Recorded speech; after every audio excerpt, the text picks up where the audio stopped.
They didn't raise their voices. They didn't fight back. They didn't explain themselves. But one label followed them everywhere. Problematic. It spread faster than facts and louder than truth, clinging to moments that were never meant to define them, living in comment sections and headlines. And somehow, through all of it, they stayed together. People love simple stories, heroes and villains, good idols and bad attitudes. The internet prefers conclusions over context. So when Jungkook, Mingyu, Eunwoo, and Jaehyun were seen together, the story was written for them. Same age, same year, same spotlight. The 97 line. At first, it was just a nickname, a sign of friendship. Four young men navigating the same industry, the same schedules, the same pressure to grow up fast. But over time, the nickname hardened. It stopped being a bond. It became a narrative. Clips were slowed down, screenshots frozen, moments replayed without sound or context. A neutral expression became arrogance. Silence became disrespect. Confidence became an attitude problem. No one asked how exhausting it is to live on camera, how it feels to be watched while you're still becoming yourself, how heavy expectations feel on teenage shoulders. They were trainees who slept less than they dreamed, artists who learned discipline before freedom, young men carrying names bigger than themselves, and slowly, quietly, that word followed them everywhere. Problematic. In this industry, that word is lethal. Reputation is currency. One real attitude issue can erase everything. One confirmed problem can close doors forever. Opportunities don't wait for explanations. They move on.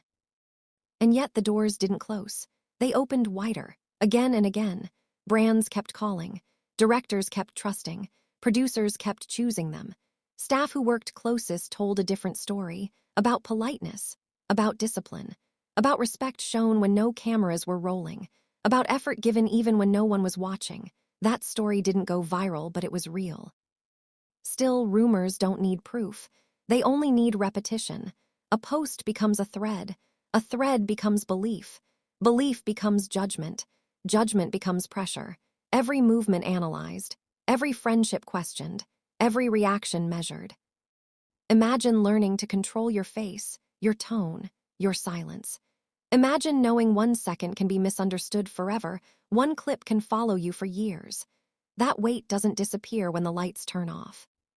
This is usually where stories break, where friendships crack under stress, where distance feels safer than loyalty, where survival means standing alone, where protecting yourself means letting go. That's how most narratives end. But not this one. The 97 line didn't disappear. They didn't issue explanations. They didn't argue with strangers online. They didn't abandon each other to clean individual images. They stayed, quietly, consistently, without announcements, without performances. Because what held them together wasn't rebellion. It was recognition. They recognized the same exhaustion in each other, the same pressure to be perfect, the same fear of being misunderstood, the same loneliness behind success. Only they knew what it meant to debut young, to mature in public, to have mistakes archived forever. Only they understood the cost of silence and the danger of speaking. They didn't need to explain anything to each other. Time passed, not dramatically, not loudly, slowly, relentlessly, honestly. Years went by without scandals. Rumors faded without ever being proven. Consistency replaced speculation. Careers didn't collapse, they expanded. Stages grew bigger, responsibility increased, trust followed, respect arrived quietly. The label stayed online, but it stopped existing where it mattered. In studios, on sets, in real rooms. That's when the truth became impossible to ignore. If they were truly difficult, the industry would have replaced them. If they were truly unprofessional, opportunities would have dried up. But the opposite happened. The industry leaned closer. It relied on them. The 97 line wasn't united by ego. They were united by pressure. Not bonded by controversy, but by survival. Being close wasn't a statement. It wasn't defiance. It was a lifeline. When the world decides who you are before you finish growing, having people who know the real you isn't optional. It's protection. That's why the label never worked. While people tried to reduce them to rumors, they kept becoming more disciplined, more grounded, more undeniable. They didn't collapse under judgment. They learned how to carry it and then how to outgrow it. They were called problematic, but time told a different story. A quieter one, 4 artists, 1 generation, still standing, not because they fought the narrative, not because they demanded belief, but because they lived long enough to prove it wrong. And even now, that story keeps teaching something quietly. That labels are loud but temporary. That judgment is fast but shallow. That time is slow but honest. What lasts isn't the headline. It's the pattern. The way someone shows up again and again when no one is counting. They learned that growing up in public means losing the right to be ordinary. Every phase is documented. Every change is debated.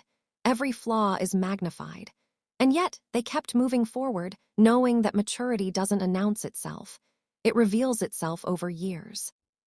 They stopped trying to be understood by everyone. They focused on being understood by the people who mattered. The ones who saw them tired. The ones who saw them frustrated. The ones who saw them human. That circle stayed small, but it stayed real. There were moments the cameras never captured. Moments of doubt. Moments of quiet reassurance. Moments when success felt heavy instead of exciting. Those moments didn't make headlines, but they shaped everything. They taught them how to endure without hardening. The pressure never truly disappeared. It just changed form. Expectations grew higher. Responsibility became heavier. But experience brought balance. They learned where to place their energy, where to draw boundaries, where to let noise fade. They no longer moved with fear of misunderstanding. They moved with clarity, not reckless, not defensive, just steady. Because when you've survived being misjudged, you stop chasing approval. You start trusting consistency. That's what people mistake for confidence. It isn't arrogance.